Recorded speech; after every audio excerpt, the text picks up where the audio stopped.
O que é tentação segundo a Bíblia? Tentação é um convite para pecar. Ela cria o desejo de pecar. A tentação vem do diabo, vem de outras pessoas e vem de dentro, mas nunca vem de Deus. Tentação é tentar levar uma pessoa a pecar. Vende a ideia do pecado, fazendo parecer bom para você. A tentação diz: você quer pecar, você precisa pecar, não tem problema se você pecar.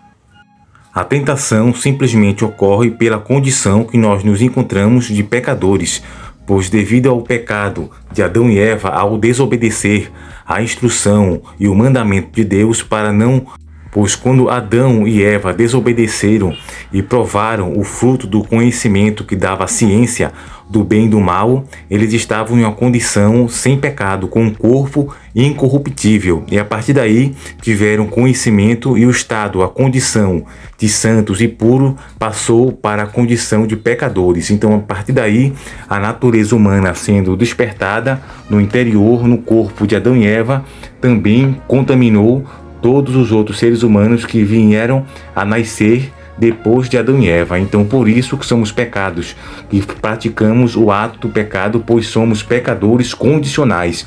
O pecado está condicionado em nosso ser, em nosso interior.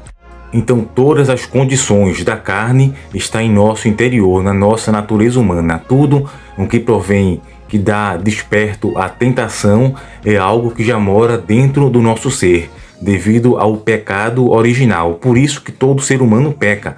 Todo ser humano peca de maneira involuntária ou voluntária, na prática ou até mesmo em pensamento. Acaba pecando mesmo sem querer.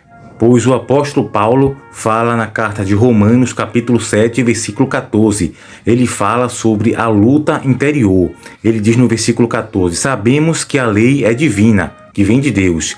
Porém, eu sou humano e fraco, e fui vendido ao pecado para ser seu escravo. Isso devido à desobediência de Adão e Eva no Éden, quando experimentaram o fruto do conhecimento do bem e do mal. Isso contaminou toda a raça humana. E Paulo continua no versículo 15. Eu não entendo o que faço, pois não faço o que gostaria de fazer, ou seja, pecados pelo pensamento, involuntários. Pelo contrário, faço justamente aquilo que odeio, ou seja, na prática não, mas muitas vezes no pensamento e involuntariamente ele praticava aquilo que a consciência dele condenava. Ele continua: se faço o que não quero, isso prova que reconheço que a lei diz que é certo, ou seja, a lei diz o que é certo, diz não matarás, não adulterarás, mas a pessoa muitas vezes em sua mente, na consciência, de maneira involuntária acaba odiando, tendo raiva, rancor, ou também tendo desejo sexual por outra pessoa. Isso também acaba sendo uma base para o adultério e para o homicídio. Isso mostra que de fato já não sou eu quem faz isso, mas o pecado que vive em mim é que faz. Ou seja, Paulo fala pela sua condição de pecador involuntariamente, por pensamento ou também na prática, voluntariamente, a pessoa tem a capacidade e a tendência de pecar. Depois Paulo diz: pois eu sei que aquilo que é bom não vive em mim, porque não vive nele nem em nenhum de nós, por causa do pecado que adentrou na natureza humana quando Adão e Eva pecaram. Todo ser humano a partir daí ficou programado com tendências a pecar. Por isso que todo mundo peca, de uma maneira ou de outra. Acaba discutindo, brigando, tendo raiva, inveja, ódio, rancor, cobiça a coisa dos outros, mesmo de maneira involuntária, sem querer, na sua mente. Aí Paulo continuou dizendo: pois eu sei que aquilo que é bom não vive em mim, isto é, na minha natureza humana, a carne. Porque mesmo tendo dentro de mim a vontade de fazer o bem, eu não consigo fazê-lo, pois não faço o bem que quero, mas justamente o mal que eu não quero fazer, esse eu faço. É também a questão da condição do pecador, sempre está pecando, a todo momento a pessoa acaba pecando involuntariamente, até por pensamento. Até uma pessoa casada pode ter desejo por outra pessoa que não é seu cônjuge e acaba pecando involuntariamente, só por pensamento.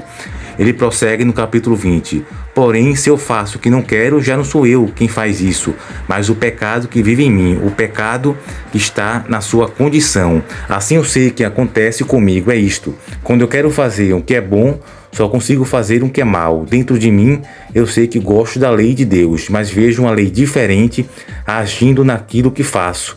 Uma lei que luta contra que a minha lei da mente aprova, ou seja, o Espírito de Deus e a natureza humana. o Espírito de Deus, a consciência diz o que é certo, mas a pessoa na prática acaba fazendo o que é errado devido à tentação. Ela me torna prisioneiro da lei do pecado que age no meu corpo, ou seja, devido a essa condição que vai ser liberta quando Jesus Cristo voltar e transformar o corpo de corrupto para incorrupto. Enquanto isso, todos vivem na condição de pecador e têm a tendência de pecar involuntariamente, apenas por pensamento e também na prática. Aí depois Paulo fala: como sou infeliz, quem me livrará deste corpo que me leva para a morte?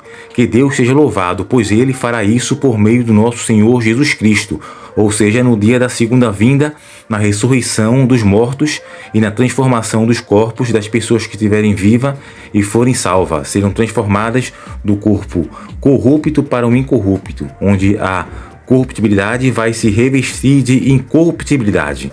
Portanto, esta é a minha situação no momento, no presente. Paulo fala: no meu pensamento eu sirvo a lei de Deus, mas na prática sirvo a lei do pecado, porque sempre vai ter esta tendência de praticar o pecado devido à condição que todo ser humano, depois da queda de Adão e Eva no Jardim do Éden, acabou contaminando, e todos têm essa tendência.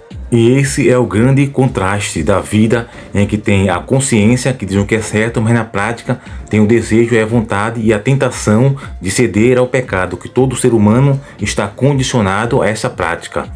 Então pode dizer, de onde vem a tentação? Primeiro, do diabo. O diabo quer nos destruir, levando-nos ao pecado. Ele tentou Adão e Eva e eles caíram no pecado. E também de outras pessoas. Algumas pessoas nos convidam e pressionam a fazer o que é errado. Isto é tentação. E a outra é dentro de nós, que provém da natureza humana. A nossa carne nos convida a pecar diante de algumas situações, como somos imperfeitos. Está em Tiago, capítulo 1, versículo 14. Cada um, porém, é tentado pelo próprio mau desejo, sendo por este arrastado e seduzido. E também a Bíblia diz que a tentação nunca vem de Deus. Deus odeia o pecado e nunca convida ninguém a pecar. Como está em Tiago, capítulo 1, versículo 13. Quando alguém for tentado, jamais deverá dizer: eu estou sendo tentado por Deus. Pois Deus não pode ser tentado pelo mal e ninguém tenta. Ele permite situações em que temos de escolher entre o bem e o mal, chamadas de provações. Mas Ele nunca nos tenta a pecar, além de nossas forças. Deus nos ajuda a resistir à tentação. Então chegamos ao final do vídeo, espero ter esclarecido sobre esse tema da tentação e também da condição que todo ser humano se encontra de pecador, tanto na questão voluntária e involuntária. Nós temos aqui um vídeo que produzimos sobre pecados voluntários e involuntários. Eu vou deixar aqui abaixo fixado nos comentários para você poder assistir também, ok? Então chegamos ao final do vídeo. Se você gostou e ficou até o final, agradeço. Curte, comenta e compartilhe esse vídeo. Se inscreve no canal e também está convidado a assistir os outros vídeos que produzimos aqui no canal, ok? Então, encerrando por aqui, até o próximo vídeo.